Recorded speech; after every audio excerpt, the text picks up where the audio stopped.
大田中角栄だ。今日は岸田軍の異次元の少子化対策とやらを元総理として遠慮なくぶった切っていくぞ。まずな、異次元って言葉を連発してるが、中身はせいぜい次元上の勝利止まりだ。児童手当をちょっと広げて、出産費用を保険に入れて、男性育休を増やしましょう。やるに越したことはない。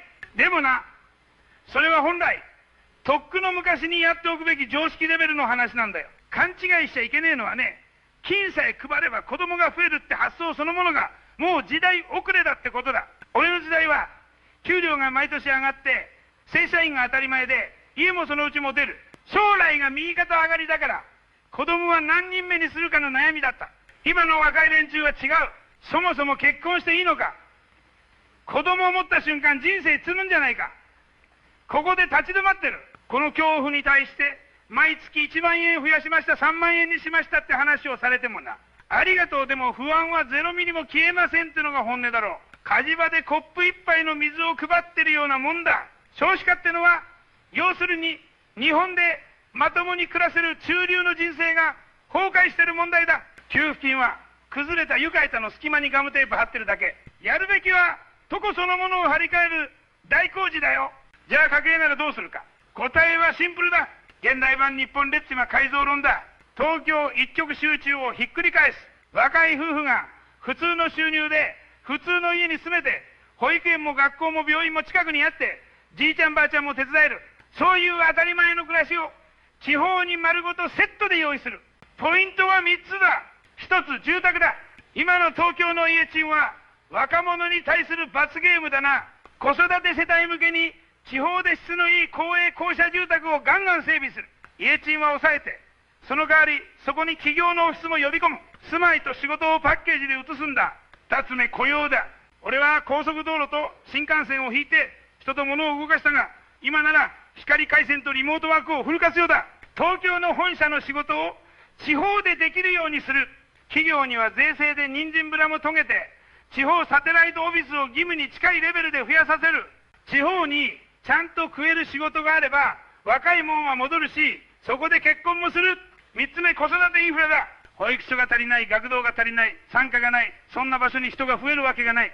道路やダムだけじゃなくて、保育園と学校と病院を国のインフラとして扱えってことだ。高速道路並みのノリで全国に張り巡らせる。保育士や看護師の給料もきっちり上げて人を集める。ここをケチるから現場が崩壊するんだ。でな、こういう話をするとかならず出てくるのが、財源はどうするんですかの大合唱だ。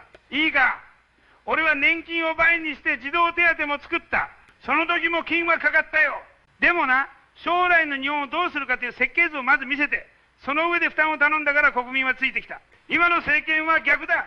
3兆円規模の対策をやります。財源は、社会保険料から少しずついただいてですねと、設計図も覚悟も見えないまま、とりあえず財布だけ出してくださいってやってる。こんなもん信用できるかって話だ。少子化対策っていうのはな、何人夢なんて失礼な話じゃない。産みたいと思った時に日本という国がちゃんと背中を押してくれるかの勝負だよ。若い連中はバカじゃない。目の前の1万円より、この国は20年後も自分たちを見捨てないかを見ている。だから俺はこういう。ばらまきは手段としては使え。ただし、それだけでごまかすな。給付金だけ積み上げて、やってる間を演出してるうちは、出生率なんか微動だにしねえよ。今必要なのは、異次元の少子化対策じゃない。異次元の覚悟だ。政治手が自分の人気と選挙を一回捨てるぐらいの気持ちで、税制も社会保険も働き方も地方政策も全部つなげて組み替える。そこで初めて国民は本気を感じるんだ。金を配るのはな、政治の仕事の一部に過ぎねえ。重要なのは、この国で人生を設計できるかという土台を作ることだ。そこから逃げてるうちは、キャッチコピーだけ立派なハリボテの少子化対策だ。